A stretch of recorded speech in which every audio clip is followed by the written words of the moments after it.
take a deep breath. Right now, as you watch this, feel the low, constant hum of the world. It's the sound of anxiety. It's the weight of 1,000 things you think you need to manage. You know this feeling. It's the midnight rehearsal of a conversation that hasn't happened. It's the checking of the news one more time for an outcome you have absolutely no power over. It's the silent, grinding stress of trying to fit a square peg of your inner peace into the round hole of external chaos. You're exhausted because you're carrying a universe that isn't yours to hold. You're trying to steer a storm, control the opinions of strangers, or micromanage the inevitable randomness of life itself. And here's the most important truth you need to hear today. You are not broken. Your struggle is not a sign of weakness. It's a sign that you have a fundamental misunderstanding of where your true power lies. The world is not too difficult. The world is just too loud, and you've been listening to the wrong voices. The voices of fear, what if, and obligation. This stops now. We're going to build a fence. A clear, impenetrable barrier between what is yours and what is not. This is the core teaching of Stoicism, distilled, modernized, and made practical for your 21st century life. This video isn't about becoming cold or indifferent. It's about becoming invincible. It's about reclaiming your mental energy, your focus, and your joy from the messy, unpredictable hands of the world. I'm not giving you motivational fluff. I'm giving you a map. A 9-step process to finally master the art of detachment. Real, applicable techniques you can use the moment this video ends. By the end of this journey, you will know exactly where your responsibility ends and where your freedom begins. If this feeling of being constantly overwhelmed is landing right now, if you are ready to put down the weight that was never yours to carry, I need you to commit. Pause for a second, go to the comments and type this phrase. It's your declaration of independence. My power is internal. This is the bedrock of your detachment. The Stoics called it the dichotomy of control. It's the simplest, most profound tool you will ever learn. Human suffering, Seneca argued, is almost always rooted in the desire to control things that are, by nature, uncontrollable. Modern psychology echoes this, identifying the attempt to manage external outcomes, like a job layoff, the weather, another person's mood, as a primary driver of generalized anxiety. Your mind can only effectively process and act on a few things at once. By trying to process the entire world, you process nothing well. Think of your mind as an archery target. The very center, the bullseye, is your effort, your judgment, your attitude. That is 100% within your control. The outer rings are the flight of the arrow, the wind, the final score. These are the outcomes, and they are only partially or not at all in your control. True detachment means focusing fiercely on the bullseye, your shot, and letting the outer rings blur. When anxiety strikes, physically hold up your hands and ask, is this in my hands or out of my hands? If it's the result of your action, the promotion, place it out. If it's your preparation for the interview, place it in. Only engage with the things you put in. Affirmation: I invest my energy only where I possess power. This isn't morbid, it's preventative medicine for the mind. The Stoics used a technique called premeditatio malorum, the premeditation of evils. It's the radical act of intentionally visualizing the worst case scenario. Why? Because the unknown is always scarier than the known. Anxiety is a terrifying, shapeless fog. By naming the worst outcome, you give it edges, and you realize you have a plan to survive it.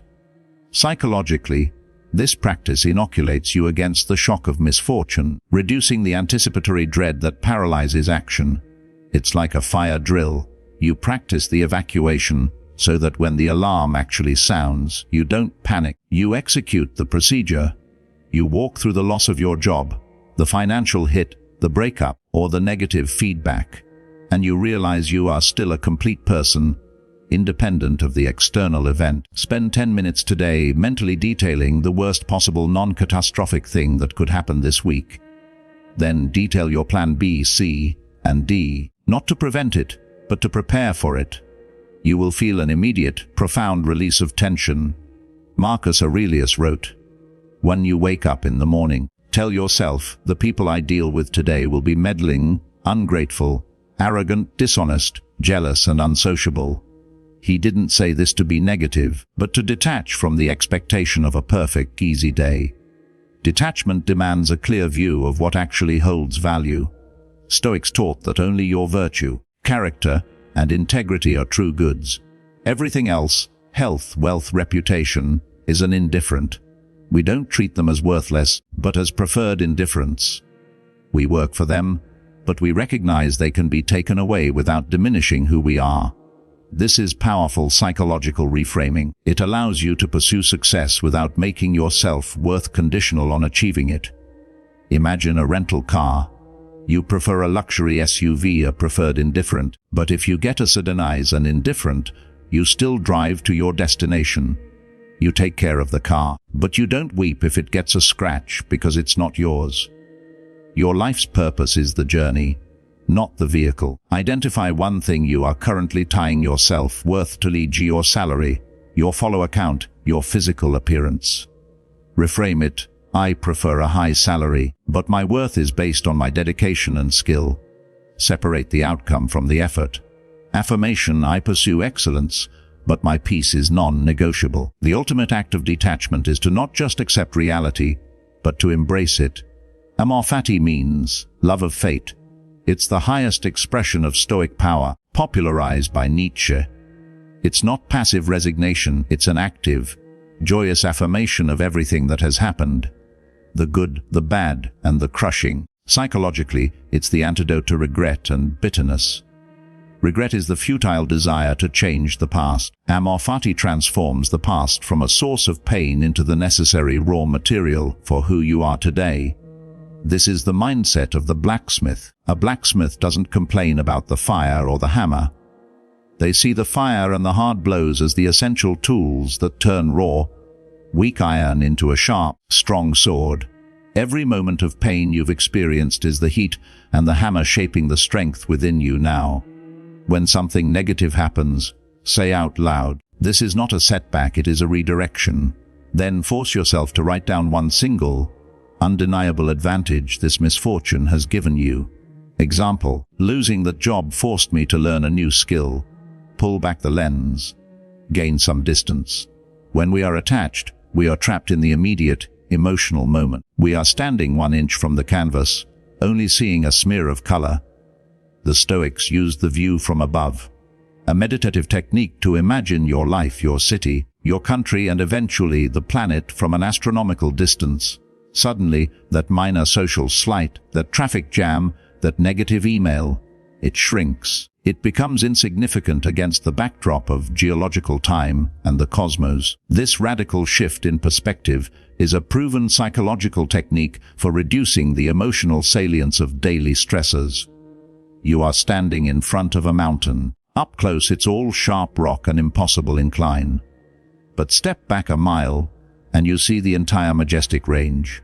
Your challenge is just one part of the landscape, not the whole world. The mountain is still there, but your perspective on it has changed from a threat to a feature. When you feel overwhelmed, stop, close your eyes, and visualize yourself floating up, past the clouds, past the atmosphere. Look down at the earth. Repeat the name of your current stressor. Hear how small and faint it sounds from that height. Affirmation: my moment of anxiety is a speck in the vastness of time. Most people confuse hope with a guarantee. This is the root of crippling disappointment. Detachment requires you to be a maximalist in effort and a minimalist in expectation. You give 100% to the process, the writing, the training, the conversation, but you detach completely from the outcome, the book sale, the race result, the person's reaction. This is the process-oriented mindset that modern performance psychology calls flow state. You're not distracted by fear of failure or desire for reward. You are fully present in the high-quality act of doing. You are a gardener. You choose the best seeds, prepare the soil, water daily, and ensure sunlight. You are in complete control of your actions. You are not in control of the sudden hailstorm, the blight, or the hungry pests. The gardener who weeps over every lost tomato will never enjoy the craft.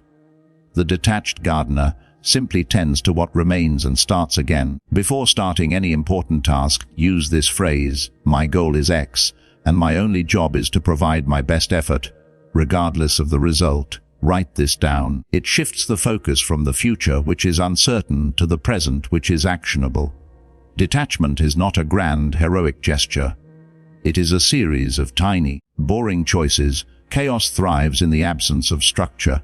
Attachment to external drama often fills a void created by a lack of internal order. The Stoics, particularly Seneca, stress the power of routine and self-mastery. By creating small, predictable, high-integrity habits, meditation, exercise, journaling, dedicated work blocks, you create an inner scaffolding. This structure gives your mind a safe, dependable space to operate, making it easier to shrug off external randomness. When your inner world is predictable, the outer world loses its power to destabilize you. Think of a sailboat in a storm. You can't control the waves, but you can control the rigging and the hull. A sailor with a disciplined routine of checking the lines, tightening the bolts, and plotting the course is far less likely to be overwhelmed than one who lets the ship fall into disrepair. The routine is the resilience. Commit to one 15-minute routine, first thing every morning, that is solely for internal maintenance, e.g., deep breathing, writing 3 gratitudes, planning your focus. Treat this non-negotiable routine as the sacred anchor of your day. The ultimate power you reclaim through detachment is the power of response. Attachment thrives when you see yourself as an object being acted upon by the world, a victim of circumstance. Detachment is the immediate realization that you are the agent of your own life. Nothing that happens to you is as important as your chosen response to it. This is Epictetus's central teaching. Man is not hurt by what happens, but by his opinion of what happens. Modern cognitive behavioral therapy, CBT, is built entirely on this principle. Changing your interpretation changes your emotional reality. You've been thrown a bad hand of cards. The attached person complains about the cards. The detached person says, "Okay, these are the cards I have. How am I going to play them to maximize my advantage?" The quality of the game is determined not by the cards, but by the skill of the player. You are the player. When you feel wronged or victimized, interrupt the thought pattern and ask, what is the most constructive, powerful way a wise person would choose to respond right now? Then act on that wisdom, not on the immediate feeling of pain. Affirmation: I am the author of my response. I am not defined by what happens to me. Emotional pain is inevitable, but emotional indulgence is optional. Detachment is not about suppressing feeling. It's about setting boundaries on it. The attached person lets a bad event, a critique, a failed test become a mood that contaminates the entire week. The detached person allows themselves to feel the sharp, genuine pain of the event, but sets a specific, deliberate time limit on the reaction. After the time is up, the analysis begins, and the emotional reaction is officially retired. This is a practical psychological tool for managing grief and anger, allowing the process without letting it consume you. A ship takes on water, which is unavoidable. The attached sailor lets the water fill the entire ship. The detached sailor immediately isolates the leak and seals the bulkhead, the emotional boundary. The water is contained, pumped out, and the ship moves on. Containment prevents sinking. The next time you face disappointment, tell yourself, I have until 6 p.m. tonight to be angry, sad about this. At 6:01 p.m., the sadness is over, and the action plan begins. This simple act of boundary setting establishes your control over your inner state. If you've followed these 9 principles, you've already shifted. You're not the same person who started this video. You've moved from pain, the agony of trying to manage the external world, to awareness, the clear-sighted vision of the dichotomy of control. You've moved from awareness to power, the ability to rehearse misfortune and embrace fate. And now you move to action, the consistent, disciplined practice of maintaining your inner citadel. This isn't about becoming perfect. This is about becoming solid. This is about finding the profound peace that comes only when you realize there is nothing left to fear, because you have already detached your true self from all potential loss. You are the only thing you have ever truly possessed. Guard that possession fiercely. Detachment isn't a one-time decision you make when a crisis hits. It's the result of 10,000 tiny decisions you make every day when life is normal. Intensity is meaningless without consistency. You don't build inner peace by reading a book. You build it by showing up to your journal every morning, by pausing before you react, and by choosing your response over your feeling. Your practice for this week is simple: check the filter. Every time you feel that spike of anxiety, that burning irritation, ask, where is the boundary? In or out of my control? If it's out, you physically and mentally drop it. Do this 10 times a day. That is your training. That is your revolution. Right now there is a choice.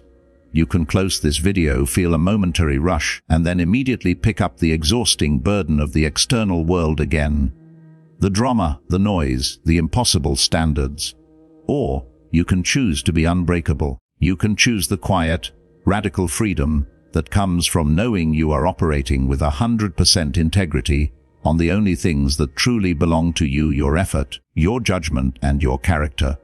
If this script gave you even one tool that changed the trajectory of your day, please do me a favor. Like this video, share it with one person who is carrying too much weight, and subscribe to join a community dedicated to building an inner life of strength and clarity. Your inner self, the core of who you are, is your final unconquerable frontier. Protect it, embrace your power. Let the world be loud. You have decided to be still. I want you to make one final powerful commitment. Go to the comments and seal your choice. Comment this: I am my inner citadel.